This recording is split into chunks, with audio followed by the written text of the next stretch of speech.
Bismillahirrahmanirrahim. Assalamualaikum warahmatullahi wabarakatuh. Alhamdulillah, salatu wassalamu ala rasulillah wa ala alihi wa ashabihi wa malah. Asyhadu an la ilaha illallah wahdahu la syarikalah wa asyhadu anna muhammadan abduhu wa rasuluh, ma ba'd. Saudara-saudaraku yang dirahmati Allah Subhanahu wa taala, ada ajaran yang sesat menyesatkan. Tetapi terhadap ajaran ini, umat Islam di seluruh dunia tanpa sadar mereka ikut ajaran ini. Padahal yang menyebarkan, yang menciptakan ajaran ini adalah musuh-musuh Allah Subhanahu wa taala. Apa ajaran itu? Ajaran itu tidak lain adalah arba'u hurriyat, tentang 4 kebebasan. Awas, hati-hati. Jangan-jangan ketika saya menyampaikan ini, ya Allah, berarti aku salah dong selama ini. Makanya harus ngaji yang benar. Kalau ngaji jangan berem, jangan molor, ya. Kalau ngaji serius, perhatikan kata-kata guru, perhatikan kata-kata ustadz. Karena kalau on off, ilmunya juga on off. Ini bahaya. Virus ini disebarluaskan di seluruh dunia. Arba'u hurriyat, 4 kebebasan. Yang pertama adalah hurriyatul aqidah, bebas berakidah. Padahal akidah adalah al-aqidatu asasu kulli syai'in. Akidah adalah pondasi segala-galanya dalam kehidupan ini. Ketika seseorang akidahnya hancur, 100% tidak ada nilai di sisi Allah Subhanahu wa taala, bisa jadi menjadi penghuni neraka jahanam abadi. Nauzubillah min dzalik. Hati-hati. Bebas berakidah. Hari ini Islam, pengen nyobain, besok Kristen.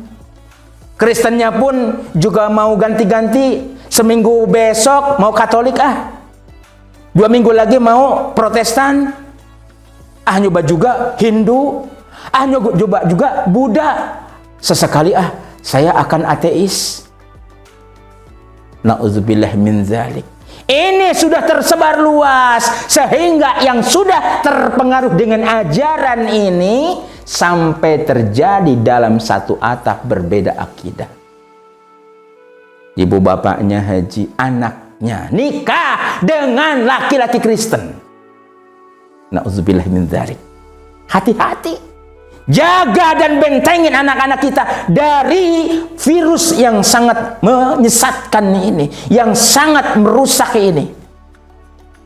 Dengan cara apa? Dengan cara kalau kita mampu mendidik, didik dengan sendiri. Kalau belum sanggup untuk mendidik, padahal anak ini harus terdidik, panggil guru, panggil ustadz, bayar segede-gedenya. Jangan sampai giliran les. Mau 1 juta, 2 juta, 10 juta, cemen. Tapi kalau manggil guru ngaji, mahal amat. Afala ta'qilun, kata Allah. Punya polok enggak lo? Punya otak enggak lo? Jangan sampai kayak gitu. Awas, hati-hati. Yang pertama, hurriyatul aqidah. Jelas salah ajaran ini. Yang berikutnya adalah hurriyatul ra'yi, bebas berpendapat. Bebas ngomong apapun, bebas. Muhammad itu adalah orang yang gila perempuan, hiperseks. Kurang ajar kan? Ya, padahal Nabi Muhammad SAW memiliki lebih dari 4. Rasulullah SAW memiliki lebih dari 4 istrinya, tetapi yang bikar cuma 1. Yang perawan cuma 1. Sayyidatuna Aisyah saja, yang lainnya itu adalah janda. Karena memang baginda Rasulullah SAW ingin menolong mereka, di mana para suaminya setengahnya itu adalah mereka yang bersama dengan Rasul berjuang dan Allah Subhanahu wa taala wafatkan dalam syahid. Tidak boleh bebas kita dalam berkata-kata. Kenapa? Rasulullah SAW memberikan sebuah patokan kepada kita. Man kana yu'minu billahi wal yaumil akhir falyaqul khairan. Barang siapa yang mengimani Allah dan hari akhir, hendaklah dia berkata dengan baik. Nggak bebas kita. Sebanyak-banyaknya boleh kita berkata, tapi ada standar dan koridor yang harus kita perhatikan. Sesuai nggak dengan syariat? Kalau tidak sesuai, lebih baik kita diam. Auliyasmut, atau kalau tidak bisa berkata dengan baik, diam saja. Ini yang kedua. Wa hurriyatut tamaluk, bebas memiliki kepemilikan apapun. Ya. Mau memiliki harta 10 miliar dengan cara apapun, boleh. 100 miliar dengan cara apapun, dengan cara menggarong, dengan cara merampok, menipu dan seterusnya. Ya, pengen memiliki pulau disikat sama dia dan seterusnya tanpa ada tata aturan yang diperhatikan. Ini kata mereka bebas, nggak apa-apa. Ini jelas sesat menyesatkan. Ya, memang bahwasanya seseorang memiliki harta sebanyak apapun silahkan, tapi harus dengan tata cara bagaimana nailul tharwah, bagaimana mendapatkan kekayaan itu. Caranya harus diperhatikan sesuai enggak dengan syariat.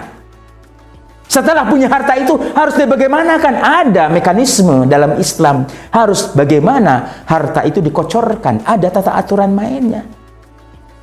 Mereka ini yang menyatakan hurriyatut tamaluk, bebas dengan cara apapun, seberapapun jumlahnya. Kalau ini diadopsi oleh kita, maka jelas orang tersebut berada dalam kesesatan. Huwa fi dhalalim mubin, dalam kesesatan yang nyata dan juga mudil, bisa menyesatkan orang lain. Dan yang berikutnya adalah hurriyatus syahsyiyah, bebas berekspresi.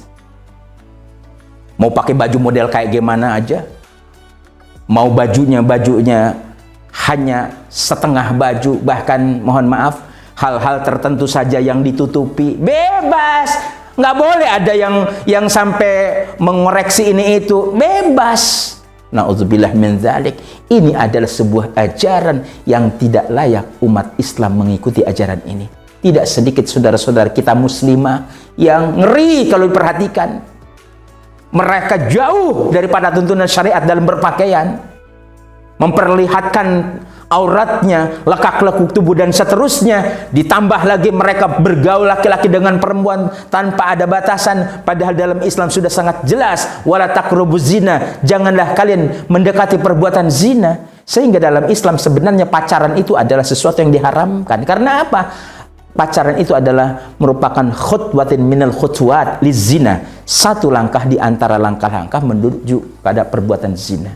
Jadi 4 hal ini kita harus tolak, kita harus jauhi, karena berasal dari musuh-musuh Allah Subhanahu wa ta'ala, musuh Islam, musuh agama, musuh kaum muslimin. Mudah-mudahan kita mendapatkan pencerahan tentang hal ini, sehingga kalau kita sudah tahu, bentengi anak-anak kita dari terpengaruh oleh ajaran ini. Semoga bermanfaat. Assalamualaikum warahmatullahi wabarakatuh.